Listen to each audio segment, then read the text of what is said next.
નમસ્કાર, આપ જોઈ રહ્યા છો નેશન પ્લસ ન્યૂઝ. હું છું આપની સાથે હેતલ ભગત.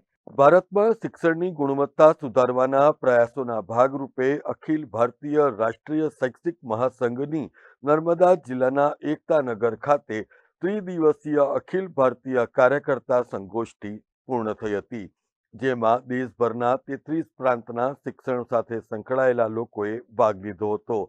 ગુજરાત સરકારના આદિજાતિ વિકાસ, પ્રાથમિક, માધ્યમિક અને પ્રૌઢ શિક્ષણ વિભાગના મંત્રી ડોક્ટર કુબેર ડિંડોરે મૂલ્ય આધારિત શિક્ષણનું મહત્વ, વ્યક્તિ નિર્માણ, સમાજ નિર્માણ અને રાષ્ટ્ર નિર્માણના વિવિધ આયામો ઉપર પ્રકાશ ફેંક્યો હતો. આ બેઠકમાં અખિલ ભારતીય રાષ્ટ્રીય શૈક્ષિક મહાસંઘના અધ્યક્ષ પ્રોફેસર નારાયણલાલ ગુપ્તા, સંગઠન મહામંત્રી મહેન્દ્ર કપૂર, મહેન્દ્ર કુમાર, રાષ્ટ્રીય સંયુક્ત સંગઠન સચિવ જી લક્ષ્મણ સહિત દેશભરના 33 પ્રાંતમાંથી ઉપસ્થિત શિક્ષકોએ મુખ્ય શૈક્ષણિક મુદ્દાઓ ઉપર ચર્ચા કરી હતી. મંત્રી ડોક્ટર કુબેર ડિંડોરે નર્મદા જિલ્લાના પ્રવાસ દરમિયાન બિરસા મુંડા ટ્રાઇબલ યુનિવર્સિટીની પણ શુભેચ્છા મુલાકાત લીધી હતી, જેમાં યુનિવર્સિટીના વાઇસ ચાન્સેલર ડોક્ટર મધુકર પાડવી પાસેથી વિદ્યાર્થીઓ, ફેકલ્ટી અને ભૌતિક સુવિધાઓ અંગેની માહિતી મેળવી હતી.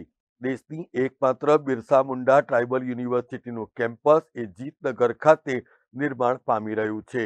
સમગ્ર કેમ્પસનું કામ હાલ પૂર્ણતાના આરે છે, ત્યારે વાવડી ખાતે ચાલતા એડમિન બિલ્ડિંગની મુલાકાત લઈને યુનિવર્સિટીના કુલપતિ ડોક્ટર મધુકર પાડવી અને રજિસ્ટ્રાર વિજયસિંહ વાળા સહિત યુનિવર્સિટીના સ્ટાફ સાથે પણ મંત્રીએ રૂબરૂ મુલાકાત કરી હતી. આજે નર્મદા જિલ્લાની મારી શુભેચ્છા મુલાકાત હતી અને સવિશેષ મારા રાષ્ટ્રીય શૈક્ષિક સંઘ અખિલ ભારતીય રાષ્ટ્રીય શૈક્ષિક સંઘનો પણ એક કાર્યક્રમ અહીંયા ચાલતો હતો. 33 રાજ્યોના પ્રતિનિધિઓ પણ અહીંયા, જે મોદી સાહેબે સંકલ્પ કર્યો છે કે એક ભારત શ્રેષ્ઠ ભારત, સ્ટેચ્યુ ઓફ યુનિટી, આ એકતા નગરમાં આજે ચિંતન શિબિર હતી, એમાં પણ મેં ભાગ લીધો અને મિત્રોની સાથે ગોષ્ઠી કરી.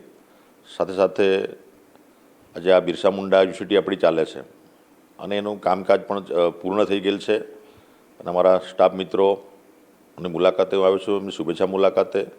આવનારા સમયમાં આજે યુનિવર્સિટી આપણી જે બની ગઈ છે એનું લોકાર્પણ થાય અને વિદ્યાર્થીઓને તમામ સુવિધાઓ મળે એના માટેના પ્રયત્નો આદિજાતિ વિભાગ અને અમારા બિરસા મુંડા યુનિવર્સિટીના તમામ કર્મચારી મિત્રો કરી રહ્યા છે. જે ખૂટતી કડી છે એ પણ આવનારા સમયમાં અમે ઉમેરીશું. અને આજે મારી માત્ર ને માત્ર આ શુભેચ્છા મુલાકાત હતી અને નર્મદાનો આ પ્રવાસ એ આકસ્મિક મારો જે એનું આયોજન થયું અને એમાં આજે સ્ટેચ્યુ ઓફ યુનિટીમાં જે રાષ્ટ્રીય શૈક્ષિક સંઘની જે ચિંતન શિબિર એમાં મેં હાજરી આપી અને આજે આ વીસી અને મારો પૂરો સ્ટાફ છે એમની શુભેચ્છા મુલાકાતે પધાર્યો છું અને આવનારા સમયમાં જે કંઈ ખૂટતી કડી છે એ સાથે મળીને ઉમેરીને ટૂંક સમયમાં આપણા વિદ્યાર્થીઓને આપણું મુખ્ય કેમ્પસ જે બન્યું છે, નવીન કેમ્પસ, એમાં વિદ્યાર્થીઓને શિફ્ટિંગ કરવાની વ્યવસ્થા આવનારા સમયમાં કરીશું. અને સાથે સાથે આપણા ખેડા જિલ્લા આચાર્ય સંઘનો પણ કાર્યક્રમ ત્યાં હતો, એટલે એ પણ મને ધ્યાન પર આવ્યો. એટલે એ પણ આચાર્ય સંઘના મિત્રો